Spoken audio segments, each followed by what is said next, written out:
So we are looking at Proverbs 8:19, which says, "My fruit is better than gold, even fine gold, and my yield than choice silver." What an amazing promise that God gives us, that the fruit that we have in our lives from pressing into Him and allowing His life to flow through us is better than some of the most valuable things that we think of on this earth. And it's sometimes I think of the difference between those spiritual things, which are fruits that come out of us that really create a rich life, compared to the things that we strive and work and seek to find, the things of this world, the silver and the gold. And sometimes I work so hard for those beautiful, shiny things. And there are the true treasures. There's the true fruit that's just waiting for me. But I don't always see it. I don't always have that be my focus. Where's my reward? Where are the shiny things? It takes so long before you're willing to realize that, oh wait, my way is not the best. Often I feel like I have to be experiencing great duress before I finally realize that God's trying to get my attention. I mean, recently, I think God has just been putting me on this journey, this process to let go of my perfectionistic tendencies and the working so hard and all that kind of stuff. And I'm realizing that His way is so much better because I don't have to be in control. And when I'm trying to be in control, I don't know what that is.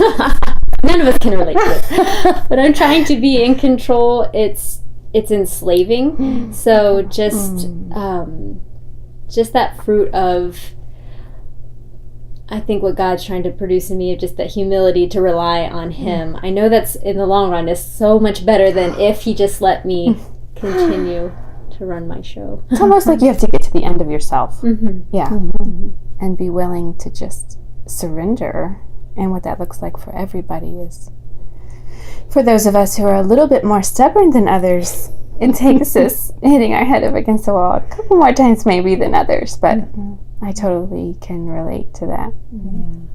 And then finally, when you have this stronghold, or that the Lord, you just cry out and the Lord meets you where you are and you finally surrender everything. And then in the days to come, you see this fruit. And I'm like, I didn't even, I'm not toiling anymore trying to produce this. It is so sweet that then that becomes, I want more of that. Sometimes the silver and gold makes me think of the way that I try to build my life to look how I want it to look on the outside, instead of allowing God to flow through me, like for real. It's like His fruit will always be real, but the facade I can build with silver and gold, and it's exhausting to build that. It's superficial, because in your own self, I am not the same person here when I am. What's going on? But when the Lord does it, it's all the way down to the core. And then you don't have to work to maintain it in the same way. No. One of my favorite stories, well, I have a lot of favorite stories. I need to stop using the word favorite. But I love the analogy of, you have an apple tree, and that is your child or your family or your life. And because it's not producing apples, and you go to the grocery store and you buy a bag of apples and you staple them to the tree because you're so desperate for it to show fruit. And then people who come by for the first couple of days are really impressed. But it's not sustainable. I mean, either you've got to be running off to the grocery store all the time. And then what do you do with all the dead apples? And I think of how I spend my life like hiding my dead apples. And my compost heap is actually producing far better than my tree. That's a good example. Isn't that a good one? Yeah. So if you really cultivate the tree and take care of the tree, then the tree will produce fruit. It's like what it does naturally. I don't have to rush and plan and strategize and fix it up. Go get some. Oh no, they're dying again. I mean, it would go through a natural cycle. All on its own.